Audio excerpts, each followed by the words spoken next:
Marcos capítulo 1,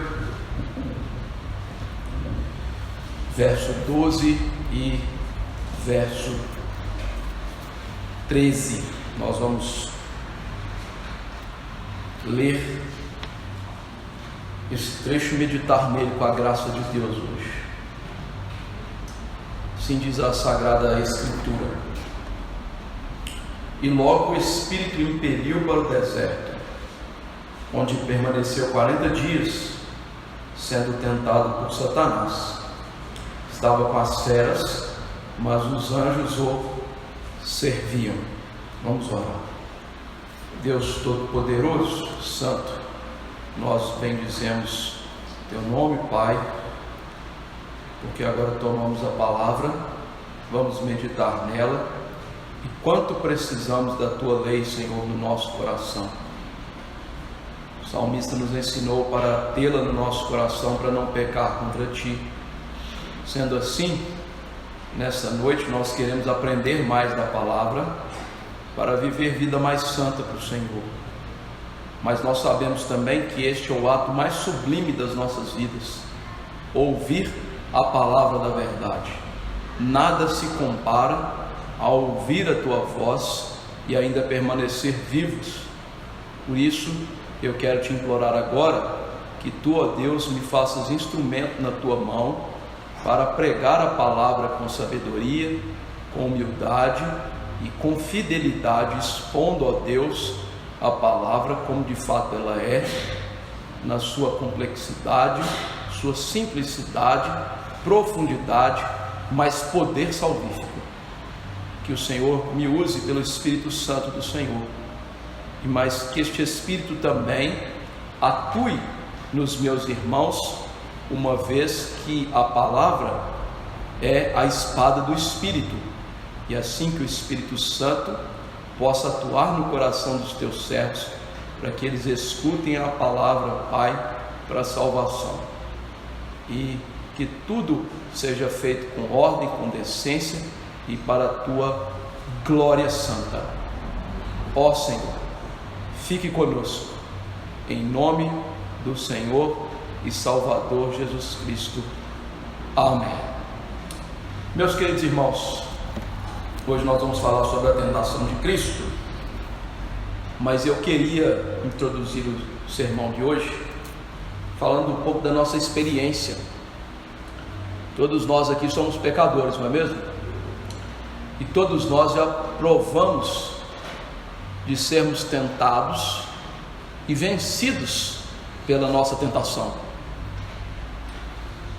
Quantas vezes você já propôs santificar-se numa área, matar um pecado, e lhe surgia dentro de você algo que como se fosse uma compulsão e que você não conseguia se segurar?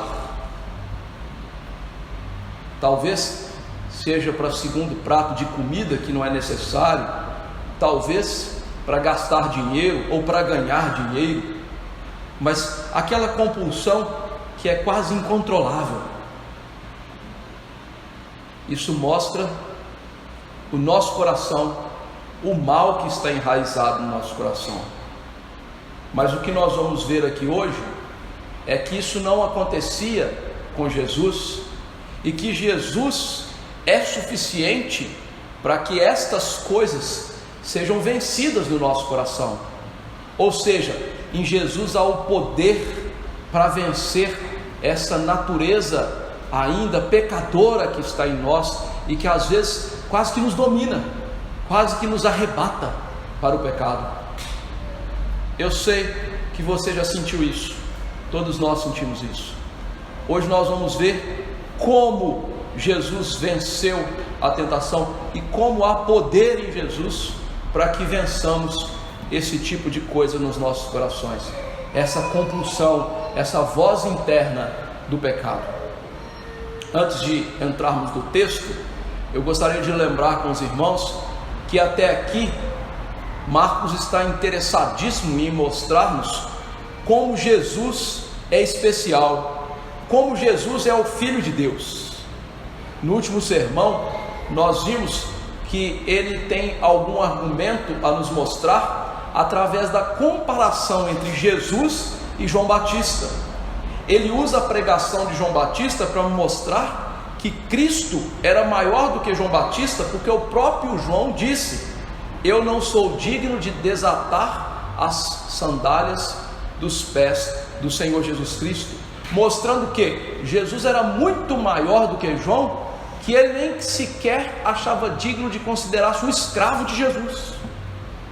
Depois, a pregação de João apontava para o fato de que João Batista não podia salvar pessoas, ele apenas batizava com água, ele ministrava o selo externo da graça que é operada internamente no coração somente por Deus, e que no caso João Batista disse que era operada por Jesus. Ele disse: eu batizo com água e virá após mim aquele que batiza com o Espírito Santo, mostrando que Jesus era especial, era o Filho de Deus que doava o Espírito Santo.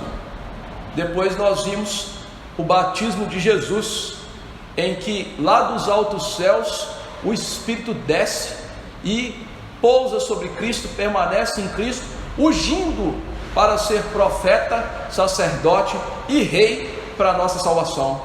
E lá dos altos céus também uma voz que clama: este é o meu filho, eu tenho prazer nele, mostrando de maneira claríssima que Jesus é de fato o Filho de Deus e que ele dá todo o prazer ao Pai. E aí vimos o contraste: a voz que clamava do deserto e a voz que clamava dos céus, todas as duas vozes dizendo a mesma coisa: Jesus é o Deus Salvador. Hoje nós vamos ver Marcos nos mostrando que Jesus é o último Adão, o verdadeiro Israel, que vence o diabo e é aprovado por Deus. Marcos, através da narrativa do deserto, a narrativa da tentação, ele vai nos mostrar essa temática teológica, ainda que não expressa no texto, mas vívida na teologia da Bíblia, que Jesus é o último Adão, ele é o verdadeiro Israel, e ele vence onde os outros foram desaprovados. Ele então é aprovado por Deus por isso. Então vamos ver que Marcos quer nos ensinar essa verdade, que Jesus é o último Adão, o verdadeiro Israel, e ele vence o diabo e é aprovado por Deus, através desses dois versos. O verso 12, nós temos aí a obediência de Jesus o levando ao deserto. É interessante que Marcos agora vai nos mostrar o teste de Jesus para o ministério dele. Ele foi ungido para ser profeta, sacerdote e rei. Mas será que Jesus pode ser profeta, sacerdote e rei? Pois bem, agora ele vai ser testado e mostrar que de fato ele podia ser o nosso profeta, o nosso sacerdote e o nosso rei. Mas é interessante aqui, meus irmãos, que a narrativa dos evangelhos em relação a isso, ela fornece uma quebra, né? Usando uma linguagem moderna hoje, ela é disruptiva. Por quê? Os evangelhos estão mostrando que Jesus é Deus, que Jesus é rei e que Jesus vem para nos salvar. O que se espera então desse rei que vem dos céus para nos salvar? Espera-se que ele então assuma o poder de maneira visível e vença os inimigos de Deus de maneira visível, principalmente naquela época, Roma. Essa era a esperança de todo judeu. Todo judeu esperava que o Messias venceria os romanos, venceria os inimigos físicos, políticos do povo de Deus, e era isso que eles esperavam.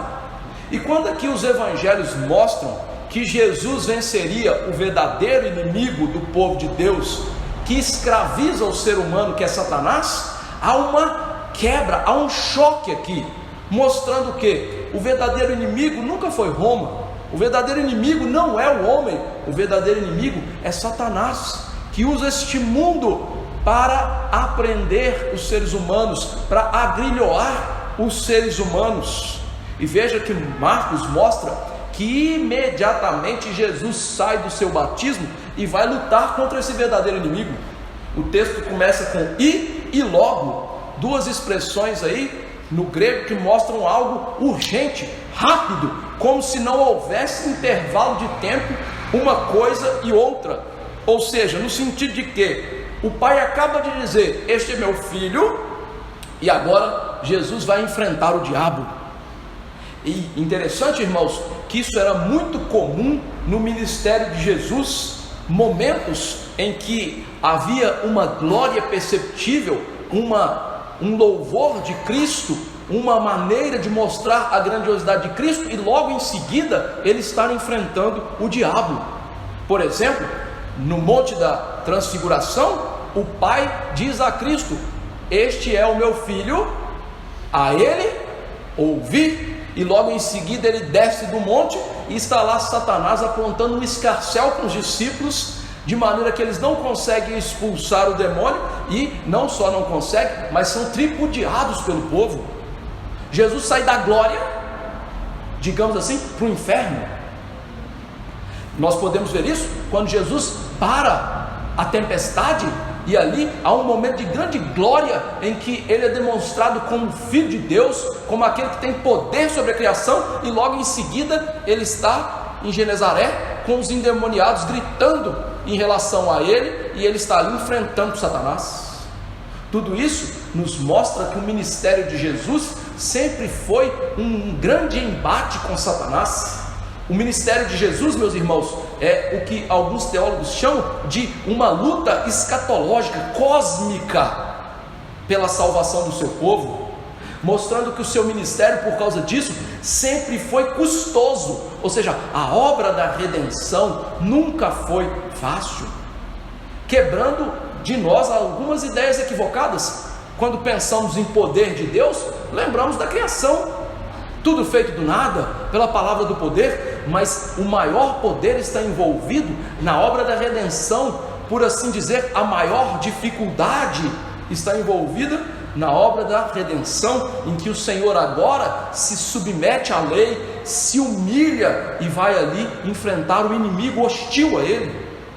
E veja, meus irmãos, que Jesus aqui se humilha de tal maneira que ele vai ser tentado no deserto por uma criatura que ele mesmo criou. O Senhor Jesus Cristo, como agente da criação, ele mesmo é o criador de Satanás, dos anjos, de tudo que existe. E agora, como Deus homem, ele vai ser tentado pela criatura. E mais, o seu ministério é tão custoso que ele vai ser submetido à cruz, à morte, pelo povo que ele escolhe vir e morrer, mostrando que o ministério do Senhor, de certa maneira, é um paradigma da vida cristã. A vida cristã, queridos irmãos, é uma vida cheia de percalços, uma vida difícil. É interessante que a teologia dos nossos dias é de crentes que imaginam uma vida fácil, cheia de vitórias, rios de dinheiro, saúde, coisas materiais, mas isso é pura enganação. A vida cristã é tal como a vida de Jesus, uma vida cheia de lutas, uma vida que Jesus descreveu, que é tomar a cruz e segui-lo. Jesus exemplificou bem a vida cristã ao dizer: se alguém quer vir após mim, a si mesmo se negue. Não é forneça tudo o que você quiser, a si mesmo se negue, dia após dia.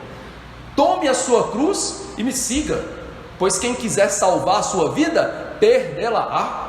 Quem perder a vida por minha causa, esse salvará. Que aproveita um homem ganhar o mundo inteiro e perder ou causar dano a si mesmo? Essa é a vida cristã que Jesus ensinou e ele viveu como bandeira, como estandarte. O nosso Senhor não apenas dizia que a vida era difícil, ele viveu o caminho difícil da salvação. E essa é a vida dos piedosos, e é a vida correta de se viver. Paulo diz que todo aquele que quer viver piedosamente será exaltado, glorificado, tomado como rei, perseguido. E o texto mostra que essa é a vida correta, porque o Espírito impeliu Jesus para o deserto. Ou seja, o Espírito Santo está guiando Jesus e o leva para as dificuldades, para as provas. É interessante que o texto diz que o Espírito impeliu Jesus. Essa palavra impeliu aqui, ela é muito forte no original. Interessante que em Marcos capítulo 1, lá, quando Jesus vai expulsar demônios na sinagoga, a mesma palavra é usada para a expulsão de demônios, mostrando que o Espírito Santo brotou no coração humano de Jesus, na alma humana de Jesus, uma necessidade tão forte de servir a Deus, de ser fiel a Deus, que não tinha como se segurar. E veja o contraste que podemos fazer isso. Eu iniciei o nosso sermão dizendo da nossa necessidade interna, da nossa compulsão pelo pecado, e aqui o Espírito Santo tomando o Senhor, ele cheio do Espírito Santo, ele tem a compulsão de obedecer a Deus, servir a Deus, ser o servo de Deus. Veja que Jesus, como homem, necessitava desse agir do Espírito, cheio do Espírito para ser guiado para a obra que ele ia fazer. O Espírito então o guia de maneira contundente para aquele deserto, e por isso a gente percebe que ser cheio do Espírito não significa uma vida sem problemas. Pelo contrário, ser cheio do Espírito significa ser guiado para os desertos da vida, sermos guiados para as lutas, para os problemas. Podemos ter certeza, irmãos, que sermos guiados pelo Espírito Santo vai nos levar ao confronto com o diabo, ao confronto com este mundo tenebroso, e isso vai gerar dificuldade na nossa vida. O Salmo 23, que tanto amamos, a ideia dele é que o Senhor não só passava pelo vale da sombra da morte com o salmista, mas ele o guiava para lá. E ele arma uma mesa na presença dos adversários, não é dos amiguinhos de escola dele, não era dos cortesãos dele, era dos adversários. Ou seja, a vida cheia do Espírito é uma vida em que vai trazer nas nossas mentes, na nossa alma, no nosso agir, consequências da luta contra o mundo, contra Satanás, contra o nosso pecado, mas sempre vai produzir em nós obediência. A obediência vai nos levar ao deserto, mas é melhor um deserto de obediência com o Senhor do que um palácio longe de Deus. Interessante que o salmo que cantamos aqui hoje, o salmista dizia que ele preferia estar às portas da tenda do que estar nos palácios de impiedade. Ele preferia estar à soleira do templo do que nos palácios de impiedade. Por isso aqueles que possuem em si o Espírito Santo, eles vão sim agradar a Deus em obediência, mas isso será feito em grande custo, em grande luta. Mas eles podem, como Cristo foi, esperar da provisão de Deus. Agora, uma pergunta teológica tem que ser feita: por que Jesus foi ser tentado no deserto? Ele não poderia ter sido tentado em qualquer outro lugar? Ele já estava no deserto, mas perto ao Jordão, no lugar de água, e agora ele vai para o deserto no mais ermo. A resposta a essa pergunta que fazemos ao texto, em primeiro lugar, está nas próprias profecias que Marcos citou antes aí, de que não só João Batista apareceria no deserto, mas também o Messias estaria no deserto, mostrando que a ida de Jesus ao deserto para ser testado por Deus e tentado por Satanás cumpria as profecias messiânicas. O nosso Senhor aparecerá no deserto. Mas, queridos irmãos, ainda que Marcos não seja explícito aqui, há uma rica teologia bíblica do porquê Jesus foi para o deserto. Você e eu, nós devemos entender que todo o Antigo Testamento, como nós vimos hoje pela manhã, apontava para a vida de Jesus, para a obra de Jesus, para aquilo que Jesus viveria e faria. As leis do culto, as profecias, os sonhos, as revelações, as figuras do Antigo Testamento, como nós vimos aí Moisés como um tipo de Cristo, todas elas convergiam naquilo que aconteceria com o Senhor. Por isso Paulo, ao interpretar o que de fato o Antigo Testamento dizia, ele diz lá em Colossenses 2,17, que tudo o que estava lá no Antigo Testamento, inclusive a lei cerimonial que ele cita, era a sombra do que havia de vir, mas o corpo que tinha chegado era de Cristo. A ideia do apóstolo é como se você estivesse entrando numa casa com o sol atrás de você, e o que vem primeiro é a sua sombra, e depois entra o seu corpo. Então todo o Antigo Testamento apontava para Cristo, sua vida, o que aconteceria com ele. E aqui, isso é significante para entender por que Jesus foi para o deserto. Porque ele está cumprindo as simbologias bíblicas. E aqui, em primeiro lugar, eu gostaria de lembrar qual simbologia é essa. Você deve se lembrar da história de Israel. Esse povo de Deus recebe o nome do patriarca, que antigamente era chamado Jacó, porque era um homem que tentava usurpar os outros, um enganador. No entanto, Deus trabalha com Jacó de tal maneira que lá no Val de Jaboque, lá em Peniel, ele luta com Deus e pede graça, e prevalece por pedir graça, e ele então se torna o príncipe com Deus. E daí veio o nome de Israel, príncipe com Deus. Esse nome dá origem às 12 tribos, o povo que era descendente do Jacó enganador. E é curioso o fato de nós estarmos vendo Jesus como o rei, o príncipe de Deus. Por isso, nós temos que a simbologia de Israel aponta para o verdadeiro Israel. Quem é o verdadeiro príncipe com Deus? Não era aquele povo pecador e que sempre estava questionando Deus, mas o verdadeiro príncipe com Deus era Jesus. Além disso, quando Israel esteve no Egito, Israel foi chamado por Deus para Faraó de meu filho, meu primogênito. Curiosamente, João ensina que Jesus é o unigênito, primogênito do Pai. Veja então que a história de Israel, ela é espelhada em Cristo Jesus. Ela apontava para a história de Jesus.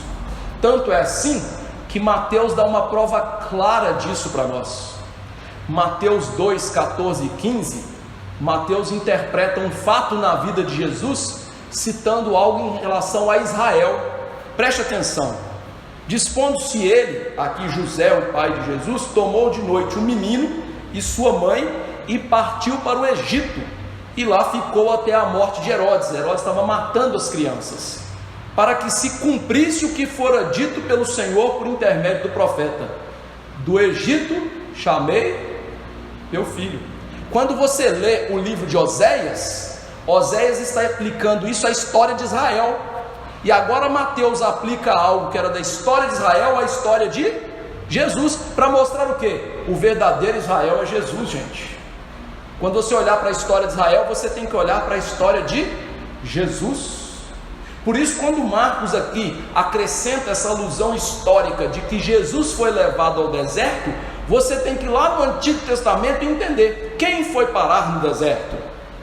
Israel, que foi tirado do Egito e levado ao deserto. Ele foi identificado como filho e foi levado ao deserto. O que está acontecendo com Jesus? Ele é identificado como filho e ele é levado para onde? Para o deserto. O deserto então era um lugar onde Deus iria prover o seu povo, mas um lugar que Deus ia testar o seu povo para ver se ele entraria em Canaã. É óbvio que aquele povo falhou, murmurou, reclamou, e veja que a circunstância era de fome, de sede, e eles estavam sempre murmurando, reclamando e testando Deus. Jesus também foi levado ao deserto, mas depois para ir para a glória celeste, para Canaã celeste. Jesus foi levado ao deserto também em situação de fome e de sede, como o verdadeiro Israel. Então, da mesma forma que Israel foi testado e suprido por Deus no deserto, Jesus está sendo testado e suprido por Deus no deserto. Então, o que nós estamos vendo é um Jesus que não está no palácio, um Jesus que está no deserto, um Jesus que não está recebendo glória do homem, mas um Jesus que está sendo testado por Deus, um Jesus que não está sendo louvado pelas suas criaturas, mas desafiado pelas suas criaturas. Esse é Jesus, o Jesus da Bíblia, o Jesus verdadeiro, que passa pelas provas, pela tentação. Em segundo lugar, nós temos aqui um contraste com Adão. Jesus não era somente apontado pela história de Israel, mas os personagens bíblicos do Antigo Testamento apontavam para Jesus. E um dos personagens que mais apontava para Jesus é Adão. Adão, meus irmãos, ele foi chamado de filho de Deus por Lucas. Quando você lê a genealogia de Jesus no Evangelho de Lucas, Lucas fala que Adão era filho de Deus, não no sentido que Jesus é. Mas por que ele fala isso? Porque Paulo interpreta para nós a simbologia. Paulo diz lá em Romanos 5,14, preste atenção que ele diz: entretanto reinou a morte desde Adão até Moisés, mesmo sobre aqueles que não pecaram à semelhança da transgressão de Adão. Olha o ponto central: o qual prefigurava aquele que havia de vir. Paulo interpretou então que Adão era uma figura que apontava para a vinda de Jesus. Ele prefigurava o Jesus, o verdadeiro rei que viria. Ele faria isso de uma maneira que ele, como chamado por Deus e como chamado para ser cabeça de uma aliança, ele era uma grande seta que apontava para Jesus. Então Adão era a cabeça de uma aliança, cabeça da humanidade, e ele era então príncipe de Deus governando a terra. Agora nós vemos Jesus, o verdadeiro príncipe de Deus, que veio tomar o governo da terra, o verdadeiro cabeça da igreja e o verdadeiro cabeça da aliança da graça. Daí Paulo chama Jesus não só de Adão, mas de segundo Adão, pois assim está escrito: o primeiro homem, Adão, foi feito alma vivente, o último Adão, porém, é espírito vivificante. O apóstolo então nos mostra: Jesus é o novo Adão, alguém que é filho de Deus, mas que vem do céu e não do pó, alguém que não é a criatura, mas é o Criador. Adão trouxe morte, Jesus vai trazer vida. Mas mesmo sendo tão superior, Jesus não estava no jardim como Adão. Adão foi testado por Deus, meus irmãos, num jardim, num lugar maravilhoso, idílico, paradisíaco, que os animais o serviam. Jesus está sendo testado por Deus no deserto. O pecado de Adão transforma o jardim que Jesus criou no deserto. Mas é interessante que quando nós vemos a história bíblica, a vitória de Jesus vai transformar o deserto em novo céu e nova terra, num jardim maravilhoso para a habitação com Deus. Que contraste, não é? Adão e Jesus. Mas onde Adão e Israel falharam, Jesus vence. Verso 13: onde permaneceu 40 dias sendo tentado por Satanás.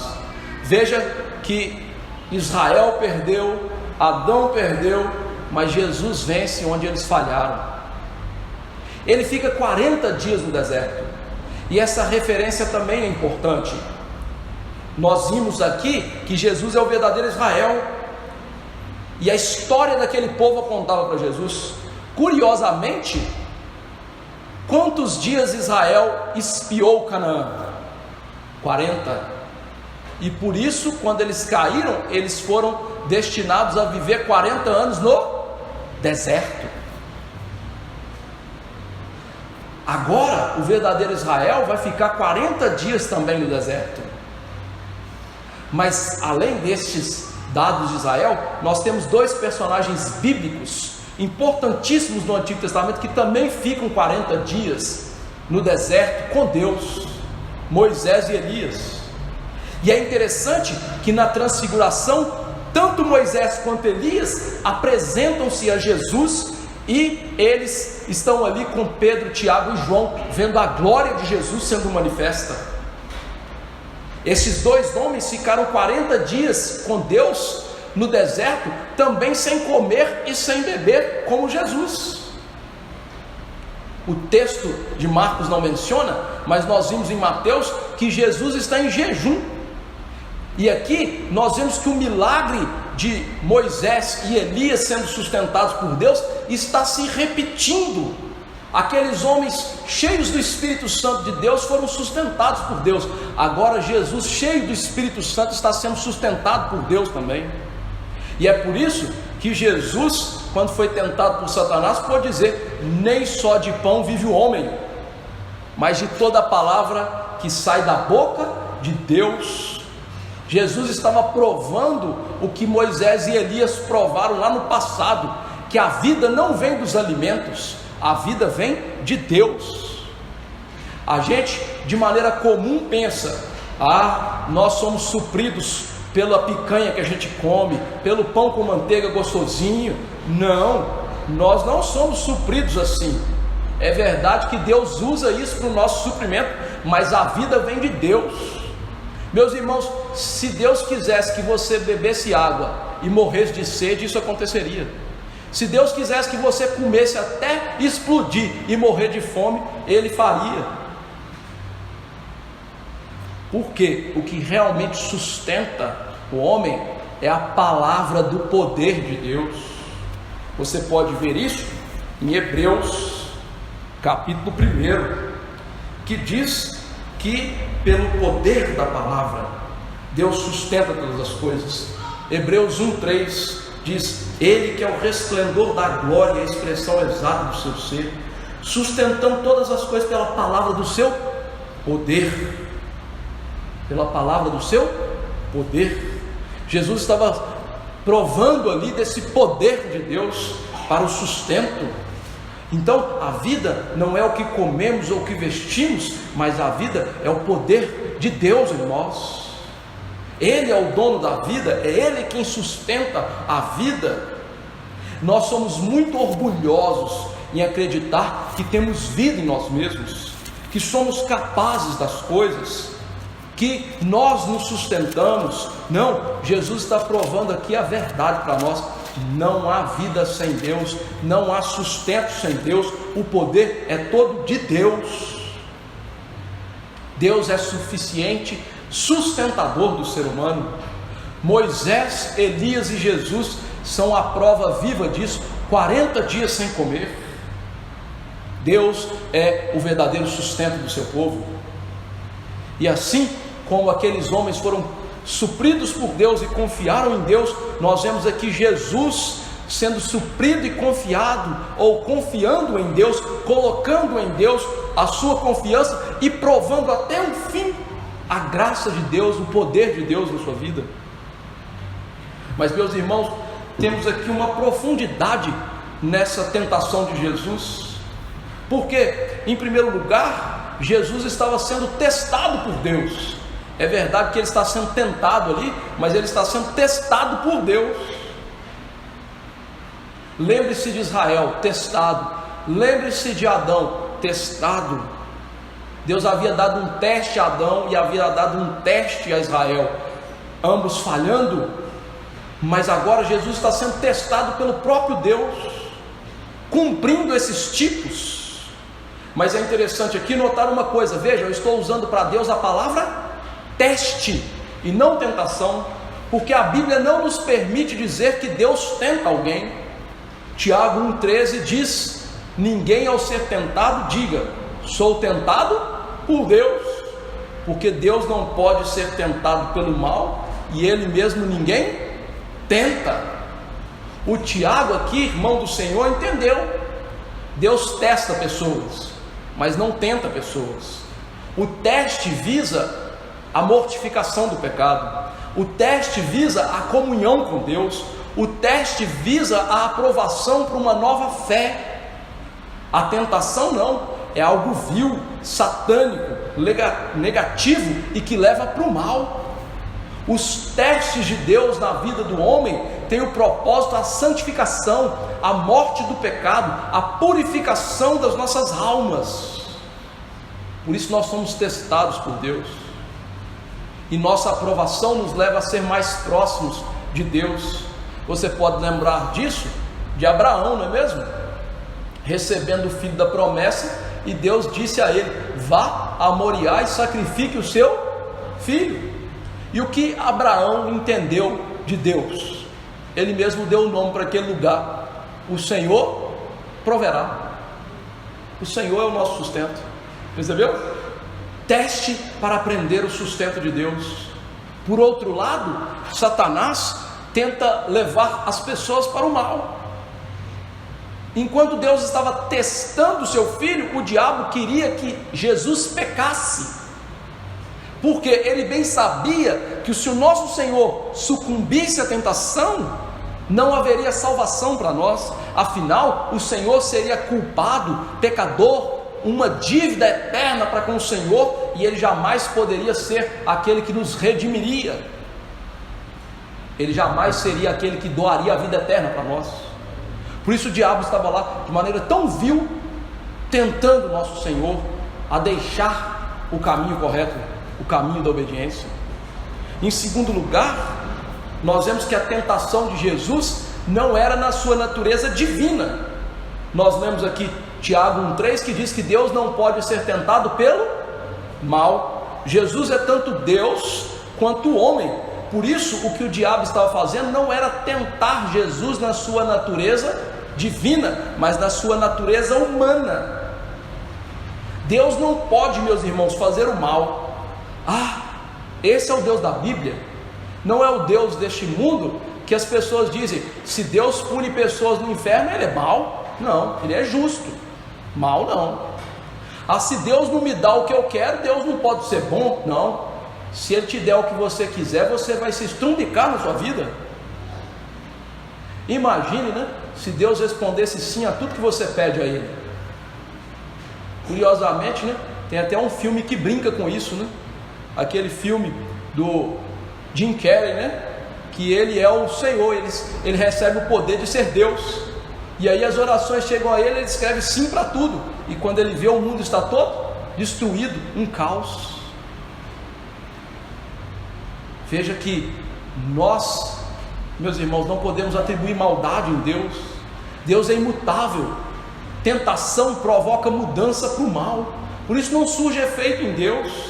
Deus não pode ser atraído por aquilo que é antinatural a Ele. Sua natureza é completamente santa, poderosa, boa, livre de qualquer mácula. Por isso Deus nunca pode ser tentado.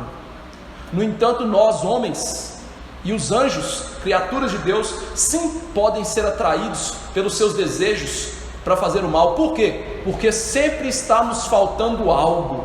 Mas Deus, que é perfeito em si mesmo e nada lhe falta, Ele é todo amor, Ele é toda alegria, Ele é todo poder, Ele não pode ser tentado, Ele não precisa das coisas, Ele é em si mesmo suficiente, perfeito.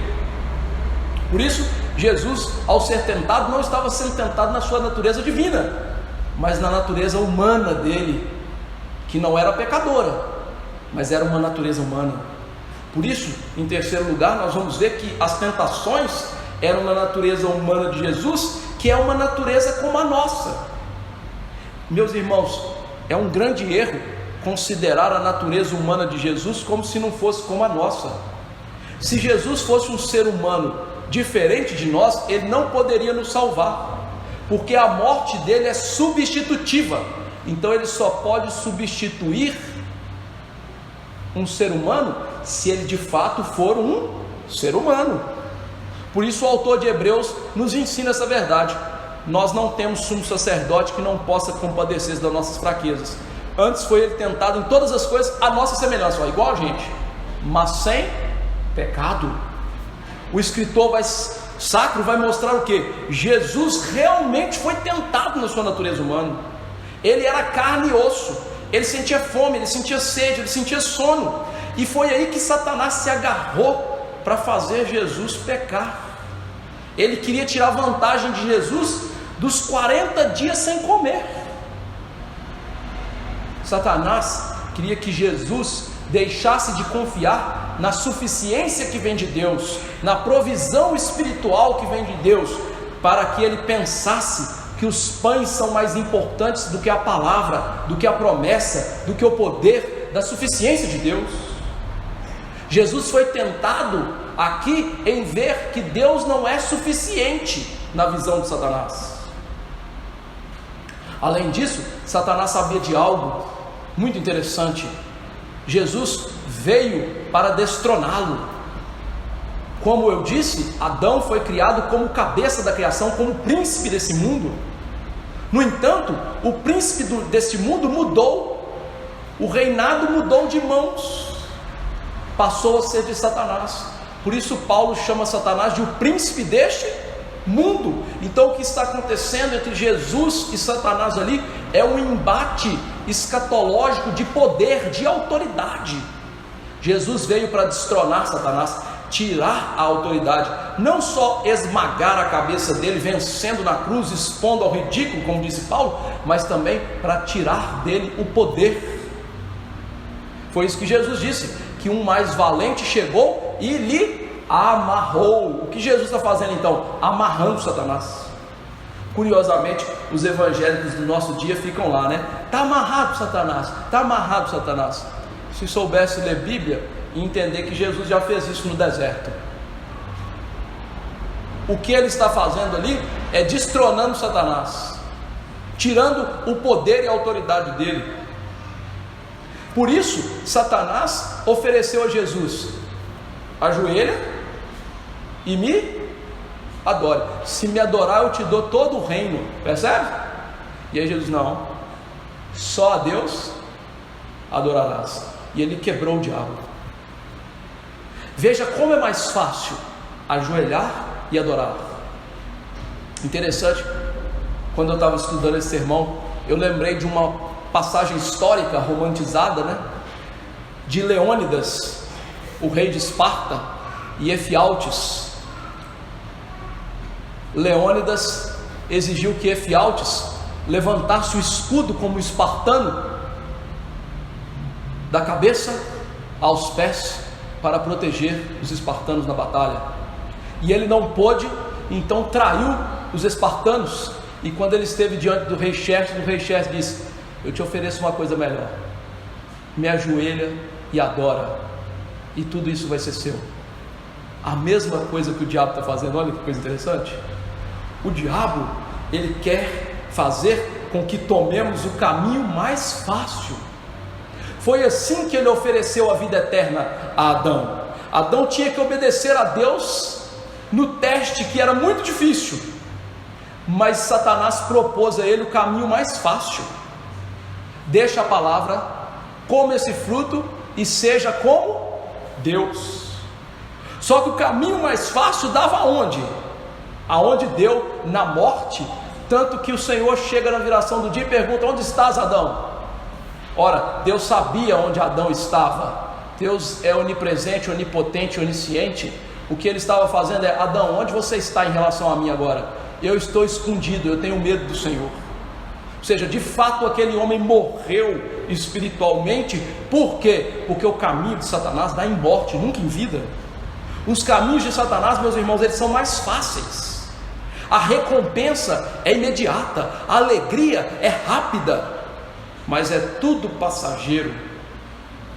Hoje, nos nossos dias aí, nós vimos um monte de pessoas, né, que rebaixaram os seus carros, vieram para cá, viajaram, vieram de longe, gastaram um rio de dinheiro, achando que estava feliz. Amanhã vai olhar a conta da bancária e está cheia de dívida no Santander, pagando carros caros que eles não conseguem, pagando uma viagem que eles não tinham dinheiro para fazer. Essa é a proposta de Satanás. Jesus viu essa estratégia e percebeu que o caminho mais rápido não poderia ser tomado. Então ele não cai na armadilha de Satanás. Veja que o que Satanás quer é que a natureza de Jesus humana se orgulhe e torne-se independente de Deus. Esse é o caminho mais fácil. O caminho de Deus é humilhação e dependência, e é esse que Jesus tomou. Em quarto lugar, mesmo que Jesus tenha sido tentado da natureza humana que é igual à nossa, há uma grande diferença nessa natureza, não no sentido de essência, mas naquilo que Jesus é no seu coração. Jesus tem a mesma natureza humana, só que Jesus tem um coração puro e santo. Jesus tinha uma natureza divina que o sustentava, Jesus tinha o Espírito Santo que o sustentava como nenhum dos outros seres humanos, mas ele também tinha algo dentro de si que infelizmente hoje nós não temos. E o que nós temos é o contrário do que ele tem. Tiago, irmão do Senhor, exemplifica o que nós temos. Ao contrário, cada um é tentado pela sua própria cobiça, quando esta o atrai e seduz. Então a cobiça, depois de haver concebido, dá luz ao pecado, e o pecado, uma vez consumado, gera morte. Ou seja, o irmão do Senhor aqui nos mostra uma coisa: eu e você temos um impulso interno para o pecado, uma voz interior que nos chama para o pecado, o que é uma cobiça no coração, que nos inflama para fazer o mal. Além disso, nós temos a voz de Satanás sendo lançada na nossa alma. A voz de Satanás, que Paulo chama de dardos inflamados do maligno. Dardo inflamado era setas com fogo na ponta, que ao cair no chão botava tudo em chama. Paulo diz: nós temos esse ataque satânico na nossa vida, uma seta que vem em nós, que entra no nosso ser e bota fogo no pecado. E para completar, nós temos os estímulos externos do pecado, Por exemplo, um homem, que não pode ver bebida, e que está num lugar onde a bebida é farta, oferecida, e que as pessoas falam com ele o tempo inteiro: bebe, bebe, bebe. Ele nem estava pensando em beber, mas ali está o estímulo externo. Mas Cristo não era assim. William Hendricks diz o seguinte: com Cristo não acontece assim. O estímulo exterior no sentido de que não se originou na própria alma do Senhor, mas foi a voz de uma outra pessoa externa a ele, estava presente, mas não um incentivo interior ao mal, ou o desejo para cooperar com essa voz externa, nunca existiu em Jesus. No entanto, a tentação, no sentido de necessidade e de sentir a consciência dele sendo desafiado por Satanás para satisfazer sua necessidade física, a convicção de que tinha de resistir ao tentador e a luta provocada pela tentação foi muito real para o nosso Senhor Jesus Cristo. A tentação de Jesus é diferente porque ele não tem a voz interna do pecado, ele não tem o desejo interno do pecado. Ainda que as coisas externas e a voz externa de Satanás falassem com ele: come, faz isso, faz aquilo, o coração puro dele não era afetado. Como disse o puritano Matthew Henry, o diabo não tinha parte em Cristo. Jesus jamais cederia em seu coração era completamente puro. O desejo do coração de Jesus era o desejo que deveria existir em todo crente, o de obedecer a Deus e não ceder um pequeno espaço para o diabo e os seus confetes. Dentro do coração de Jesus era só pureza. E é isso que diz o salmo messiânico que nós lemos aqui hoje, Então eu disse: eis aqui estou, no rolo do livro está escrito a meu respeito: agrada-me fazer a tua vontade, ó Deus meu, dentro do meu coração está a tua lei. A vontade de Cristo aqui declarada no salmo é sempre fazer a vontade do Pai. Por isso ele disse: a minha comida e bebida é fazer a vontade do Senhor, é a obediência do Senhor. E meus irmãos, que ensino essa tentação nos dá? Pecamos porque nosso coração ainda abriga o pecado, e Satanás usa os nossos desejos internos e externos para nos afastar de Deus. Devemos parar de colocar a culpa das nossas falhas em Deus e até mesmo no diabo, e admitir a nossa insuficiência e a nossa culpa e a nossa falta de satisfação em Deus. Nós devemos parar de ser Adão e Eva, que culparam a Deus e culparam o diabo e não assumiram os seus erros. E nós devemos admitir quantas vezes na nossa vida nós buscamos o caminho mais fácil, o caminho da desobediência para fazer as coisas. O problema nosso então é a falta de pureza no coração. O problema nosso é que a gente transfere a culpa em vez de admiti-la. Mas essa tentação nos dá um grande mostra dos nossos pecados, de como somos falhos. E mais, nós vamos ver que a circunstância de Jesus também era dura, e ela não influenciou na alma dele. Diz Marcos aí que Jesus estava no deserto com as feras.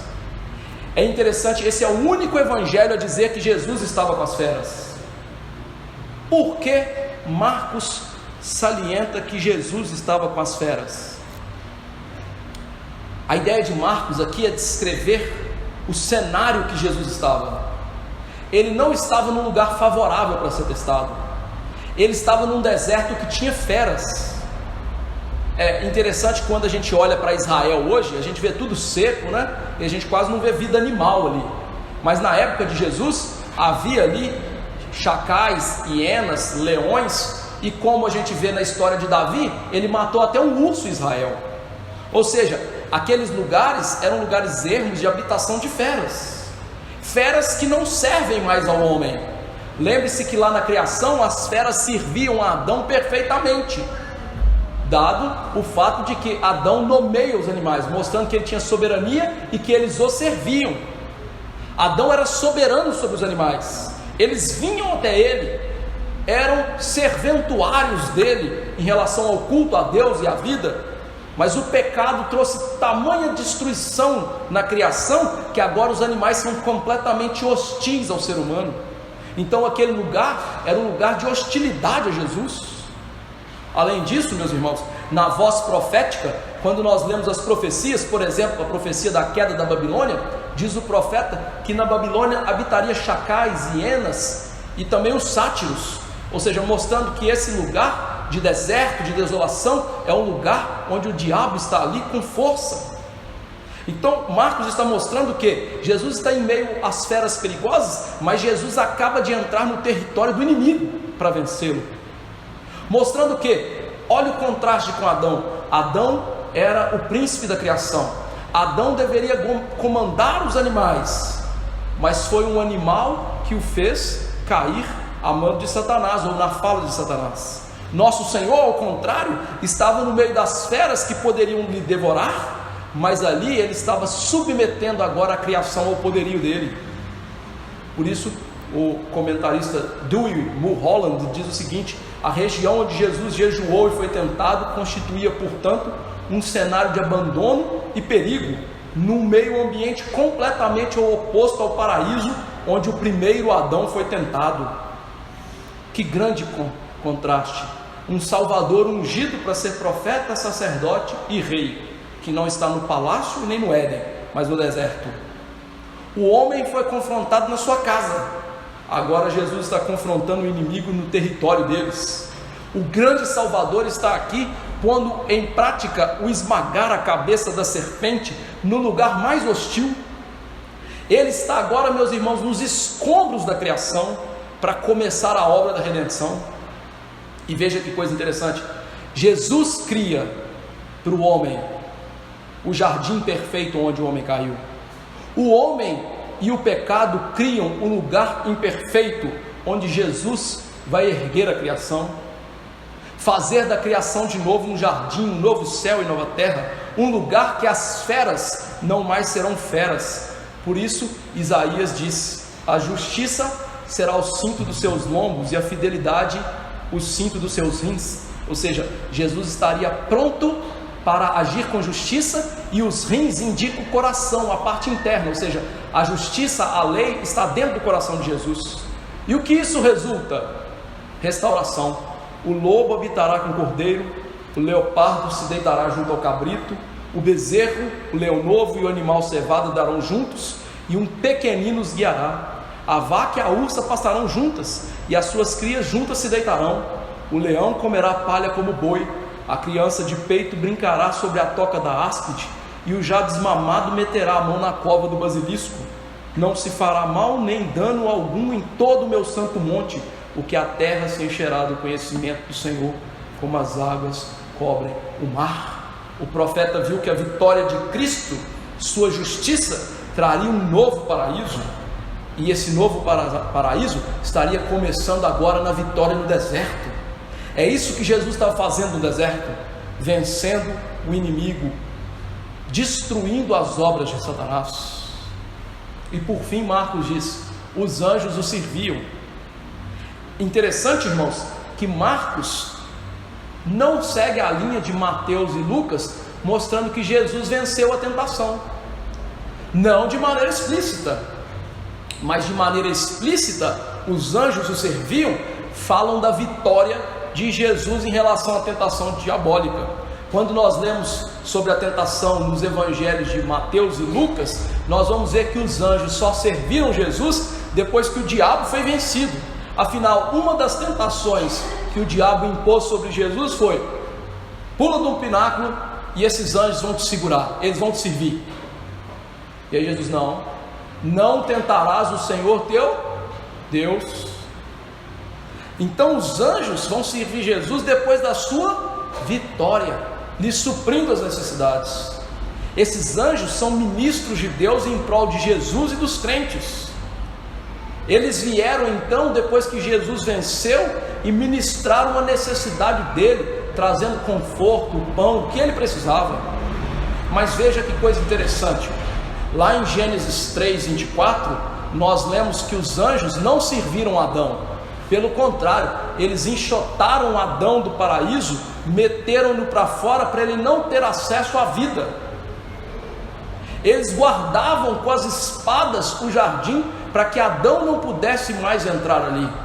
Aqui, os anjos vêm até Jesus, não com a espada na mão para enxotar Jesus, mas com os pães para servi-lo. Eles não estão com a espada voltada para Cristo, eles estão todos servindo ao Senhor Jesus. Em meio à fartura e aos animais, Adão cai, cercado de escassez e hostilidade. Jesus prevalece. Ele, como Adão, foi levado então à tentação depois de ser comissionado, mas onde Adão falhou, o nosso Senhor Jesus venceu. E aí, meus irmãos, qual foi a chave da vitória de Jesus? Marcos não nos diz aqui, mas os outros evangelhos nos mostram. Jesus venceu pela palavra de Deus. Jesus venceu dizendo diversas vezes a Satanás: está escrito. Ele mostrou que o verdadeiro crente tem que estar firme na palavra de Deus. É a palavra que é a regra da nossa vida, e devemos nela nos firmar. Lembra do salmista? Guardo no coração a tua palavra, para não pecar contra ti. Jesus disse: dentro do coração está a tua lei. Percebeu onde que Jesus venceu? No fato dele ser guiado no deserto, não por aquilo que ele via e o que ele sentia, mas pela palavra de Deus. Através das promessas preciosas de Deus é que ele nutriu a sua alma para vencer. E é nesta maneira que nós podemos vencer e ficar firmes em relação a Satanás. A palavra de Deus, interpretada corretamente e crida corretamente por Jesus, venceu o diabo. Porque a estratégia de Satanás, meus irmãos, é sempre a mesma, desde lá do Éden. Veja como Satanás fez o homem cair. Olha, Deus disse para vocês não vão morrer não, mas vocês podem ficar tranquilos, vocês comerem aí, vocês vão ficar Deus, vocês vão virar Deus. Deus falou: vai morrer, vai não. A estratégia de Satanás é perverter a Bíblia, é fazer com que você entenda a Bíblia errado e aplique a vida errada no seu coração. Vou dar um exemplo simples para vocês. Na hora que Deus foi entrar com o povo na terra de Canaã, ele fez uma promessa a Josué e disse que onde Josué colocasse a planta dos seus pés seria do povo de Deus. Não é assim? Ele não prometeu isso? Não está lá em Josué 1? E aí os crentes de hoje falam assim: onde você botar a planta do seu pé vai ser seu. Não, aquela promessa foi feita para quem? Quem que estava entrando na terra prometida? Foi você? Quem que pegou a espada para matar os cananeus e os gigantes? Foi você? Não, aquilo era uma promessa para Josué, não era promessa para você. Jesus fez uma promessa para os apóstolos, lá em Marcos 16, que nós vamos ver no final do livro. Vocês vão pregar o evangelho aí, os sinais vão acompanhar vocês. Os sinais vão acompanhar vocês, os sinais acompanham os apóstolos. E se vocês meterem a mão aí na cobra, ser picado, no escorpião, vocês não vão morrer. Tanto que isso acontece com Paulo lá em Malta, né? Ele é picado pela cobra e não morre. Meu amigo, vai pregar o evangelho e vai meter a mão na boca da jararaca para você ver para onde você vai. Deixa de ser bobo, de pegar uma promessa que foi feita para outras pessoas e aplicar na sua vida. Isso é a tática de Satanás. Então deixa de ser bobo. Aprende a ler Bíblia e aplicar a você. Por quê? Você está sendo instrumento de Satanás, entendendo Bíblia igual ele entende. A gente tem que entender a Bíblia como de fato ela é e aplicar de fato ela é na nossa vida. Porque se não for assim, nós vamos seguir os ventos de doutrina de Satanás e vamos cair. Veja essas igrejas que estão por aí cheias de doideiras, seguindo a voz de Satanás, porque não seguem a palavra interpretada e aplicada corretamente. Além disso, a gente tem que fazer o que Jesus fez. Jesus, meus irmãos, é o guerreiro divino. E o que ele fez para vencer o Satanás, além de usar a palavra? Vou ler para você em Efésios 6, 13 a 18. Portanto, tomai toda a armadura de Deus, para que possais resistir no dia mau, e depois de teres vencido tudo, permanecer inabaláveis. Estais, pois, firmes, cingindo-vos com a verdade, ou seja, vistam a roupa da verdade, e vestindo-vos da couraça da justiça, ou seja, aquele couro que ficava lá sobre os romanos, só que o nosso couro é a justiça de Cristo. Calçai os pés com a preparação do evangelho da paz, ou seja, a bota da batalha dos romanos tem que ser o evangelho, embraçando o escudo da fé, ou seja, o escudo romano aqui é o escudo da nossa fé, com a qual podereis apagar os dardos inflamados do maligno. Ó, é com o escudo da fé que a gente apaga essas setas de Satanás na nossa mente. Tomai o capacete da salvação e a espada do Espírito, que é a palavra de Deus. Como? Com toda oração e súplica, orando em todo o tempo no Espírito, para isto vigiando com toda perseverança e súplica por todos os santos. Como é que Jesus venceu? Ele é o verdadeiro guerreiro divino que toma essa armadura. Paulo está citando aqui o texto de Isaías, que Jesus era descrito como esse guerreiro que tinha essa armadura. E aí Paulo diz assim: do jeito que Jesus vestiu uma armadura para enfrentar Satanás, vistam também. Mas como é que vocês ganham Satanás? É gritando para ele? Não, é lendo a Bíblia e orando. Percebeu? Vivendo a palavra. E é assim que nós podemos vencer também, usando as mesmas armas que Jesus usou. Ele, que é o verdadeiro profeta, sacerdote e rei, foi aprovado no teste. Por isso que no próximo sermão nós vamos ver agora Jesus em ação. Por quê? Porque ele foi testado e aprovado pelo Senhor Deus.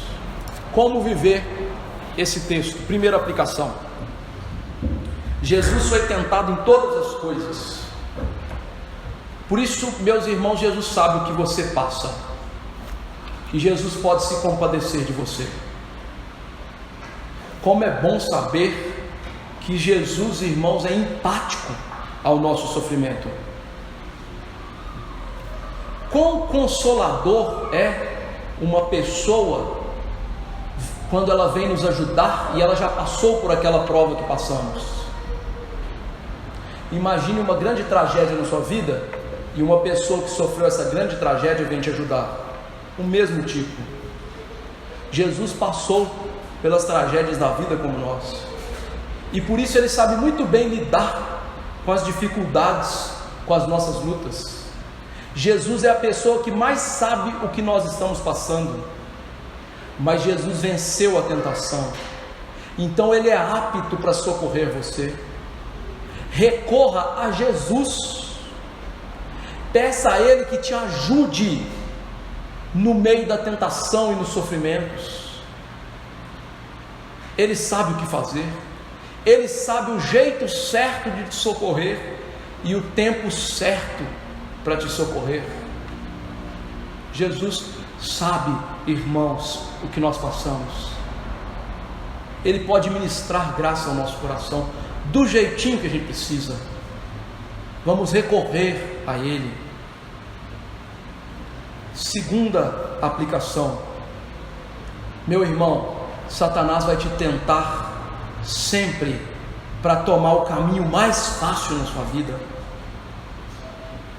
O caminho da obediência, querido, é o mais difícil. O nosso inimigo quer que você deixe esse caminho da obediência, que você siga o seu coração e as palavras dele. Mas o caminho que parece mais fácil é o caminho que vai te levar para longe de Jesus. Lembra que Jesus disse: estreita é a porta e estreito é o caminho que leva para onde? Para o céu? E largo é o caminho, larga é a porta que leva para onde? É para o inferno, é para a morte eterna. O caminho fácil é o de Satanás. Então lembre-se de Jesus, que tomou o caminho mais difícil, toma a sua cruz e vai até Ele. Lembre-se que Jesus disse não a Satanás, que Ele confiou nas promessas de Deus e descartou as promessas vazias do diabo. O diabo sempre vem com promessas vazias. O diabo sempre vem com um caminho mais fácil. Olhe só para as famílias dos nossos dias. O que é mais fácil?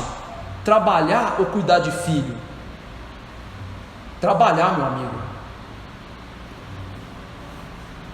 Vai cuidar de filho. É difícil. E o que as mulheres todas estão fazendo hoje? Deixando seus filhos na escola, na creche, com as empregadas ou com quem quer que seja, e estão saindo para o mercado de trabalho e passando lá 10, 12 horas do dia, não vê o menino. Por quê? Porque o caminho de Satanás é mais fácil.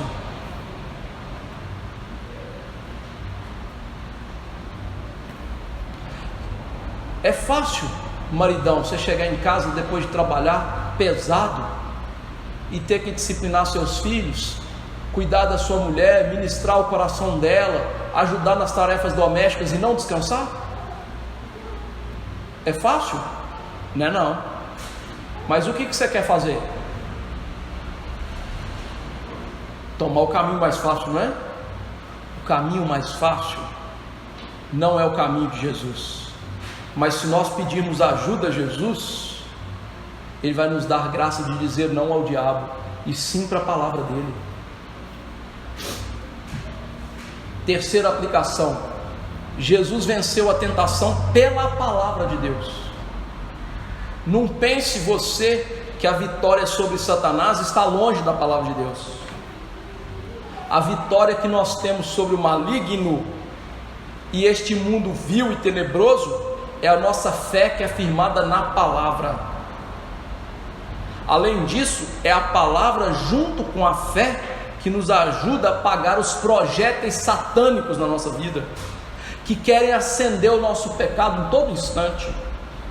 Por isso, procure conhecer as Escrituras, ser um profundo conhecedor delas, porque foi assim que Jesus venceu Satanás. Está escrito, está escrito, está escrito. É assim que a gente vence na vida. As Escrituras têm que ser lidas, meditadas, aplicadas todos os dias à nossa vida, e isso de maneira correta. Satanás sempre vai te levar a entender a Bíblia errada e aplicar a Bíblia errada na sua vida. A falsa interpretação e a falsa aplicação são como verdade, mas não são a verdade. Por isso, esmere-se em conhecer a palavra, para não cair na artimanha do diabo. Um crente sem conhecer a Bíblia é um patinho na mão de Satanás. Ele joga para lá e para cá. É interessante, né? Que aquelas pessoas que são especialistas em descobrir moedas falsas, notas falsas, eles treinam na falsa. Eles treinam na verdadeira, porque se ele conhece todas as características da verdadeira, qualquer uma que não tenha a característica da verdadeira é falsa. Como é que o crente vai descobrir o que é falso? Treinar na verdade. É assim que a gente vence. Quarta aplicação: ser guiado pelo Espírito pode e vai te colocar em situações de muitas lutas. Obedecer a Deus sempre vai trazer lutas na vida. Eu e você, nós vamos passar pelos desertos, rodeados de muitas feras, mas é isso que Deus deseja para nós. Esta é a vontade de Deus, a vossa santificação. É em meio às lutas que nós vamos aprender a contar com o Espírito Santo. É em meio às lutas que nós vamos poder contar com os anjos que são enviados para nos servir. Pastor, como é que os anjos nos servem? Olha, meu irmão, eu não sei muito não, viu? A Bíblia diz pouco sobre isso. Mas mesmo que eu não seja como, eu sei que eles fazem. E eu sei que eles ajudam e trabalham por nós. O como, a Bíblia não fala muito, mas eu sei que eles fazem. Mesmo que você não veja, confie em Deus. Deus é soberano, Deus está no controle. E confie em Deus que Ele vai te suprir, te guiar, e Ele vai te dar tudo que você precisa lá no meio da provação. Porque nenhuma provação é tão grande que você não possa suportar. E Ele sempre nos dá escape, como disse Paulo. Sempre. Ah, pastor, eu caí na tentação porque é grande. Não, você caiu porque você quis. Porque Deus sempre dá escape, diz Paulo. Quinta aplicação: aprenda que a suficiência está em Deus. Se você se achar forte o suficiente, você vai cair. Aquele que pensa estar de pé, cuide para que não caia. É entender a suficiência de Deus. Foi assim que Jesus viveu. Ele não buscou a suficiência das coisas do mundo, não mesmo. Ele, pelo contrário, buscou a suficiência em Deus. Minha comida e minha bebida é fazer a vontade do Pai. Ele disse que não só de pão vive o homem. Aprenda isso, irmão. Se você buscar a suficiência no casamento, nos filhos, na esposa, no emprego, no carro, nas roupas, na comida, essas coisas você nunca vai se fartar delas. Por isso que a Gretchen já está aí no 20º casamento ou mais, né? Eu parei de contar porque eu só sei contar até 10. Nunca vai achar suficiência. O que deixa a gente contente e verdadeiramente suficiente é Jesus, é Deus. Coisas passageiras, etéreas, materiais não podem tapar o buraco da alma eterna. Só Jesus pode. E quando você aprender isso, você vai obedecer a Deus. Porque enquanto você não aprender isso, você vai fazer de tudo para tomar o caminho mais fácil, para se satisfazer, mas nunca vai se satisfazer, porque a satisfação só está em Jesus. E sexta e última aplicação: mate o pecado dentro de você. Muitos crentes são como os judeus, que pensavam que o pecado só é algo externo. Os judeus pensavam isso. Por isso Jesus teve que ensinar para eles. Vocês viram o que foi dito aos antigos? Não adulterarás. Eu, porém, vos digo que todo aquele que olhar para uma mulher com desejo impuro no coração já adulterou com ela. Jesus disse: é do coração que prosseguem os maus desígnios, lascívia, pecado, adultério. E é isso que contamina o homem. Ou seja, Jesus mostrou para nós a realidade. O pecado está dentro de nós, não fora de nós. Então, para ser fiel a Deus, você vai ter que entender que para se livrar do problema, você tem que matar o pecado dentro de você, não fora de você. Ficar livre das coisas externas não resolve o problema. Vou contar para você uma ilustração histórica. Existe um teólogo da igreja muito famoso chamado Orígenes de Alexandria. Na época de Orígenes, estava começando a acreditar que os pastores não podiam se casar. E Orígenes então tinha uma mulher lá que ele dizia ser muito bonita, que ele tinha muito interesse nela, muito desejo por ela. E ele não podia se casar. O que ele fez? Ele se enfiou num monte de espinho, meu amigo, para ver se o desejo pelaquela mulher saía. Ele saiu de lá todo destruído. Saiu? Não. O que ele fez? Ele se emasculou. Saiu? Também não. Por quê? Origens não tinha entendido ainda. Pecado veio de dentro. Por isso, para vencer o pecado, você precisa se encher do Espírito Santo. E sabe o que é encher do Espírito? Esvaziar-se de você. Quanto mais cheio de você, menos Espírito vai ter. Quanto mais vazio de você, mais o Espírito vai ter na sua vida. E é aí que você vai matar o pecado onde importa, no coração. Peça a Deus para matar a voz do pecado no seu coração. Peça a Deus para matar a voz de Satanás no seu coração. Peça a Deus para tirar a cobiça do seu coração. Ponha toda a sua força nisso. Porque, como diria John Owen, se você não matar o pecado vai te matar. Que Deus nos dê graça para aprender com Jesus e a vencer a tentação. Viver a vida que o Pai quer de nós. Vamos nos colocar de pé.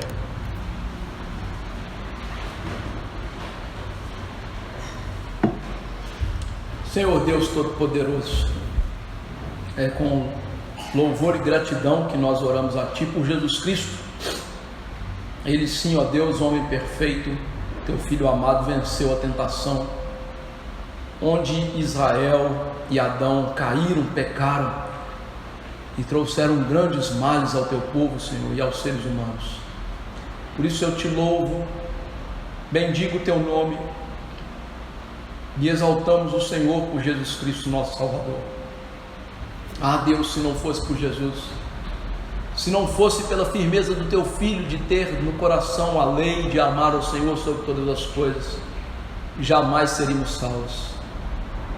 Mas onde o homem falha, o Teu Filho vence. Isso é proveitoso, isso é maravilhoso aos nossos olhos. Isso, ó Deus, é o que traz segurança para nós, porque ainda que falhemos e pequemos, Jesus é o nosso perdoador e aquele que venceu e nos salvou e cumpriu toda a lei por nós. E os méritos dele estão sobre nós, o perdão dele é o nosso, a sua graça é a nossa graça, a sua vida eterna é a nossa vida eterna. E mesmo hoje, caindo em tentações e pecando, Satanás não pode mais nos livrar de Jesus, ou seja, nos levar para longe de Cristo. Os anjos não estão mais com as espadas nos afastando da Tua presença. Ah, pelo contrário, eles abriram alas para que entremos após Jesus com santa confiança ao trono da Tua graça e pelo novo e vivo caminho que é o nosso Senhor. Os anjos hoje são ministradores e cooperadores conosco. Graças Te damos por Jesus. Teu Filho é tudo para nós, Senhor. Teu Filho é o nosso gozo, é aquele que nos sustenta, é aquele, ó Deus, que nós não podemos viver sem. Nós podemos viver sem todas as coisas, menos sem Jesus, ó Deus. Graças Te damos. Que esse seja realmente o desejo do nosso coração, que aprendamos como aquele homem que compôs o hino, que somos felizes com Jesus. Que aprendamos, ó Deus, que tudo o que precisamos vem das Tuas boas mãos, mas que também aprendamos a amar a palavra, a guardar a palavra no coração, a ter sobre nós, ó Deus, a couraça da justiça, a vestir com a verdade, a ter as botas do Evangelho, a ter o escudo da fé, a espada do Espírito, o capacete da salvação, a ter oração e súplica todos os dias. Que aprendamos a ser como o guerreiro divino, e que assim, ó Deus, o Senhor nos habilite cada vez mais a matar o pecado no nosso coração e a vencer as nossas tentações para servi-lo, Senhor. E que tudo isso glorifique, honre e bendiga o Teu nome. E quando cairmos, olhe para nós com misericórdia e graça. Quando a tentação for forte demais, abra escape para sairmos e dê-nos força para sair por esse escape. Ajude-nos, ó Deus, porque somos pó, Tu sabes disso. Santifique e mate em nós o nosso pecado. Em nome de Jesus. Amém. Que a graça do Senhor Jesus, o amor de Deus, o bendito Pai, e a consolação do Espírito estejam conosco hoje e para sempre. Amém.